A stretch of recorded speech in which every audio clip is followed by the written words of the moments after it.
Well, what is sports law generally?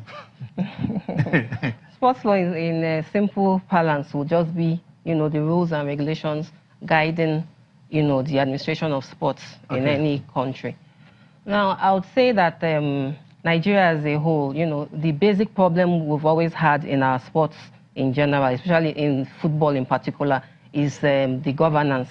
Now, we in our country, Nigeria, the federal government, wields so much power to itself, because there is no private sector participation. Like the federal government is the one that, that dishes out everything. And like they say, he who plays the piper dictates the tune.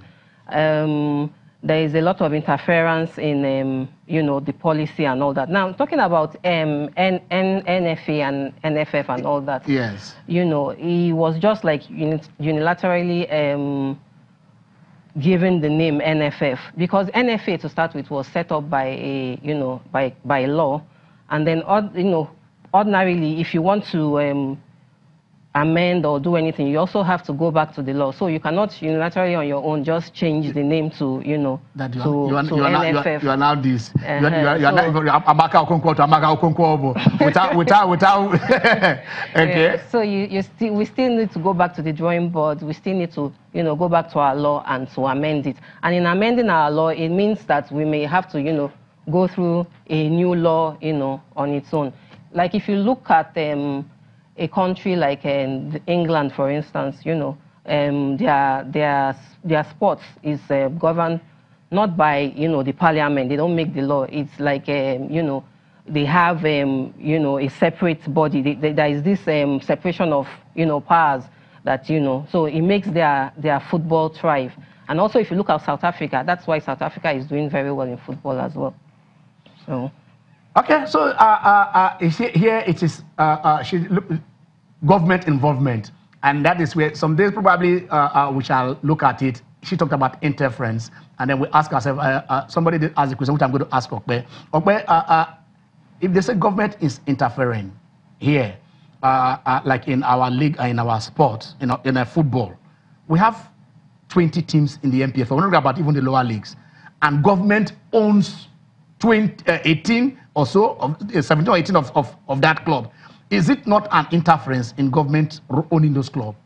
Amaka said it already, that either pays the piper who actually dictate the tune. Yeah. And remember, the same government that is funding this thing, the same government is accountable to the people. And you have a situation where government will also need to give their own stewardship on their budget. So if the same football or the same sport get funding from the same government that passes through all budgetary allocation processes before the national parliament. So you don't expect government to fold their hands. The same way government will not fold their hands when it concerns Ministry of Transport or Ministry of Sport, because all these people get their funding directly from the federation account after the budget process has been completed. So once government, you take money, you take your funding from that source, you are also bound to account to the same government. So if you target as interference or intervention, I think it's a matter of semantics. But government will need to put their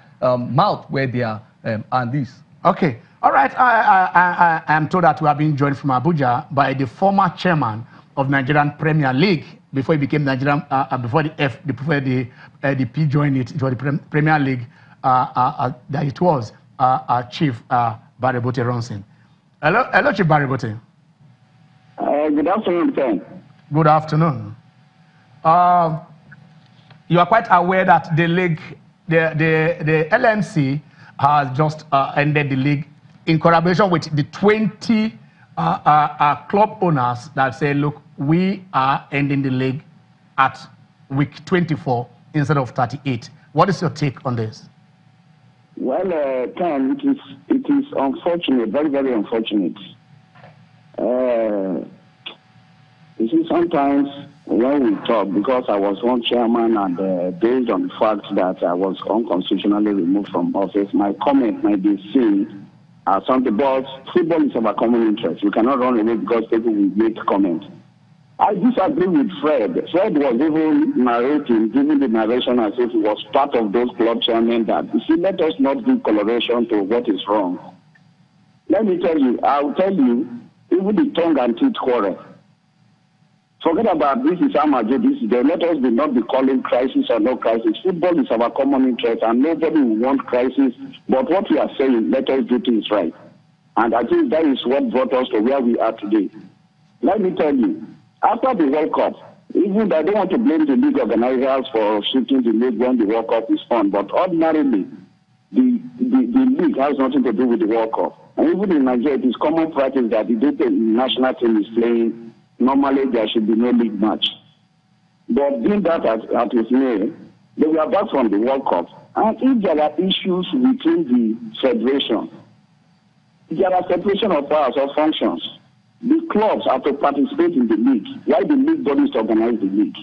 Now, Ayo was appointed by the Giwa-led board, and we all know that Ayo is a staff of the NFF, and the NFF is the regulatory body of football in this country. As at that moment, look, the same club owners, I remember last year I was a guest on guest to the Swan in Osun State, and I did mention that the club, so-called club chairman or club managers are the problem of the league, including myself when I was the chairman of the league, when I was chairman of Bayelsa United.